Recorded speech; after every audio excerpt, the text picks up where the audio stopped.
ఓం నమ శివాయ. కార్తీక సోమవారం శివపూజకు అత్యంత శుభకరం. పరమేశ్వరుడికి ఏకాదశ రుద్ర రూపాలు ఉన్నాయి. ఈ 11 రూపాల్లో శివుడు భూమండలాన్ని రక్షించాడు.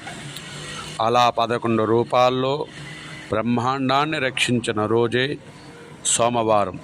అందుకే సోమవారం నాడు రాహుకాలంలో 7:30 నుండి 9 గంటల లోపు శివపూజ చేసిన చాలా మంచి ఫలితాలు ఉంటాయి. శివ అభిషేకం అలాగే శివతీర్థం తీసుకోవడం చాలా మంచిది. ఓం నమ శివాయ. ఓం నమ శివాయ.